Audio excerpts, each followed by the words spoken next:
Well, good morning, everybody.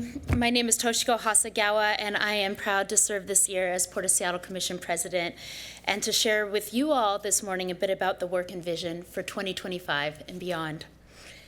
I'd like to open by thanking my colleagues and Executive Director Steve Metrick for all their remarks today and for their leadership on so many fronts. And as you heard from each of them, the Port of Seattle is working hard to promote economic opportunities across the region. Our shared vision of a port for the future is driving our strategic investments in our gateways and within our communities. I'm grateful for the trust that my colleagues have put in me to lead this year and would like to acknowledge the 3,000 Port of Seattle employees that continue to do the hard work of advancing our mission, come what may. I speak on behalf of the entire Port family when I say that we take tremendous pride in being an example of excellence in public service and effective government. We come to work every single day with a dedication to advance our triple bottom line of the economy, the environment, and equity. And at the center of our work is a fundamental love for our beautiful region and the people who are in it. It's not just what we're doing that I'm so proud of, but the intentionality of how we're doing it. For me, so much of where we're going is informed by where we've already been. I'm a fourth-generation Japanese American. I'm a descendant of immigrants and World War II incarcerees. I was raised under the flight path in the South Seattle neighborhood of Beacon Hill. And my grandparents, Hiroshi and Mine, they first set down roots in the red line neighborhoods of Seattle Central District and then in Beacon Hill, two places where they were actually allowed to own property as Asian Americans prior to the passage of the Federal Fair Housing Act in 1968. The Hasegawa house is where they raised my father and his two siblings. It's where he and my mother raised my sister and I. And it's the same roof under which my husband and I get to raise our own two children today.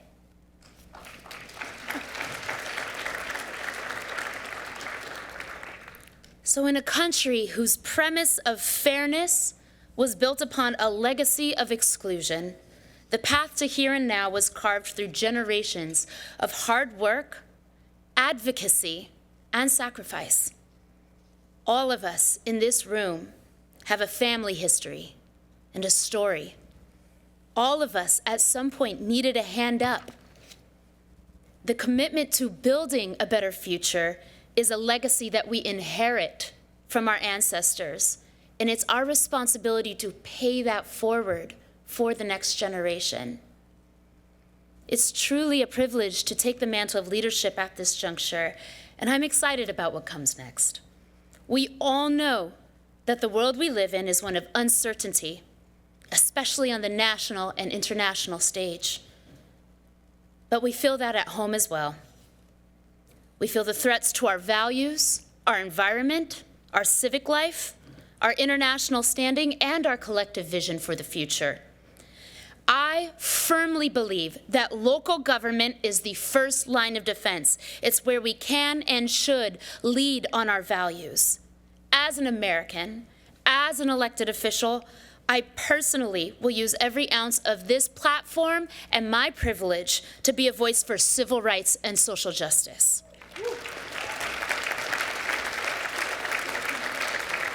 The entire commission and commission office is unwavering in its support for diversity, equity, and inclusion, and is actively working to protect our workforce, our customers, our travelers, and our communities. And as a port, we're pushing the envelope to be the best advocate for people and the planet that we can be. The Port of Seattle is an organization that's built to create opportunities. We're conveners who lead the way in bringing business, labor, tribal partners, and communities together to identify shared priorities and possibilities. At the Port, we're committed to advancing that triple bottom line and believe that investing in the clean energy economy not only promotes economic opportunities, but drives sustainability by helping us decarbonize our own operations, all while ensuring that equity remains at the center of the work. And one of our greatest opportunities before us is to shape the next chapter of Seattle's story lies right here on the working waterfront. Globally, the maritime industry is facing some of its toughest challenges yet. From a just transition to sustainable fuels, to the role of manufacturing these emerging clean technologies, and building the infrastructure that's necessary to meet the needs of an ever-changing world. We all have a role to play. Locally, the regional maritime sector supports over 23,000 jobs and contributes $4.5 billion to the regional GDP. Our working waterfront and the industrial lands around the port are a fraction of the city of Seattle's space. It's approximately 12%, but it delivers an outsized 30% of revenue. At its core, Seattle has always been a port city. It's perfectly positioned to lead the global transformation of the maritime industry from right here at home, while also being the driver for sustainability for the next century, creating generational jobs. In the next 2 decades, the Port of Seattle will transform some of the most industrialized areas in our city into high productivity, advanced manufacturing, clean energy zones, investing $605.6 million over the next 5 years in capital programs. It's noteworthy that this figure does not even represent the investments made by the Northwest Seaport Alliance, our business venture dedicated to competing in international trade. We're doing what Seattle does best, supporting the blue maritime economy while leading conversations around our clean energy future and the green economy. That blend of blue and green is the opportunity before us.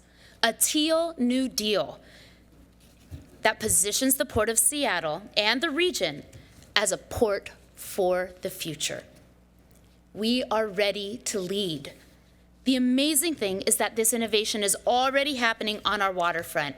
If you look up and down Elliott Bay, you can see the opportunities in the works, like finding a permanent home for the Coast Guard to expand its base right here in Seattle, or activating T46 as a 2-berth omni-terminal that can port state-of-the-art carbon-neutral vessels that supply the region with goods and expand on the already existing $71 billion in imports and exports that it facilitates today.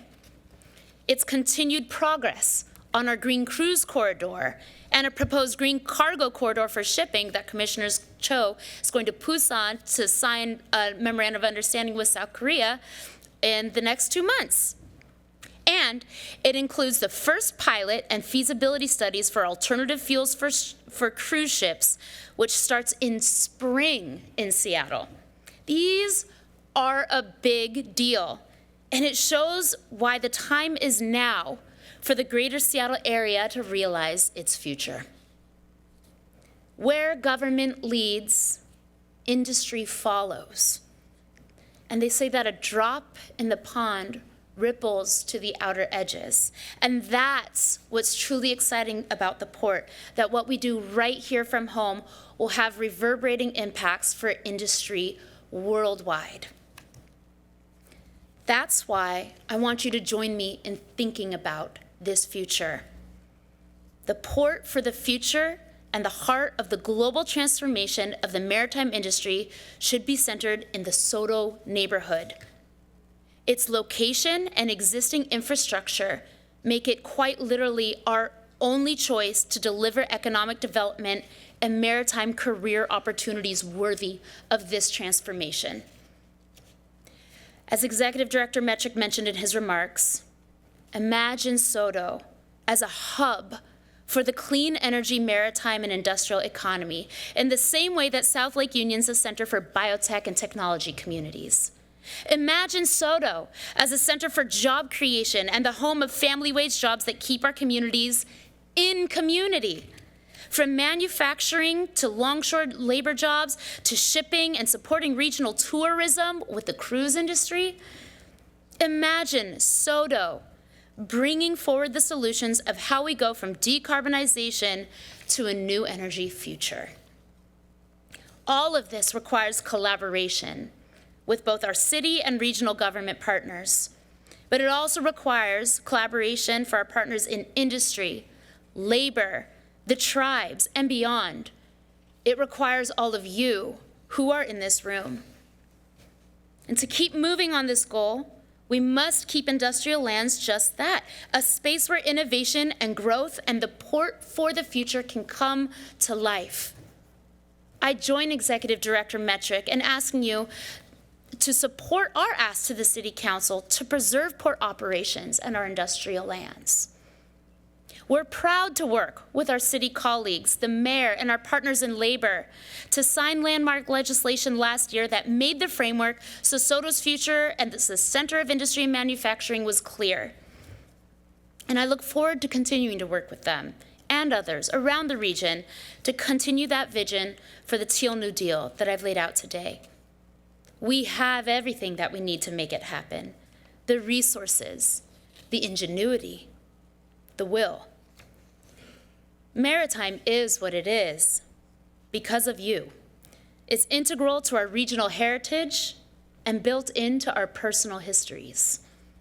And the future needs your advocacy today because it's your port, it's your economy, it's your future, and it's your home. My perspective as a mother strongly informs my position as a policymaker, as it should. For those of you who joined us for the State of the Port last year, you might remember that I had just welcomed our second child into the world, and he arrived in time to join me on stage for my speech. If I were to try that now, I would just about break my back and pop a hernia because he is so big, and he is so cuddly, and he is so sweet. And his sister, she's so cute. And she's clever, and she's curious, and deeply so affectionate. What I want most in the world is for them to be healthy. I want them to be happy. And I want them to be autonomous. Healthy and happy, autonomous. What we do here today is supposed to outlast us all, so that if Keiko or Kota want to raise the 5th generation in the Hasegawa home, that we've left it better than the way that we found it. We are literally building a port for the future, and it's all hands on deck. Thank you so very much.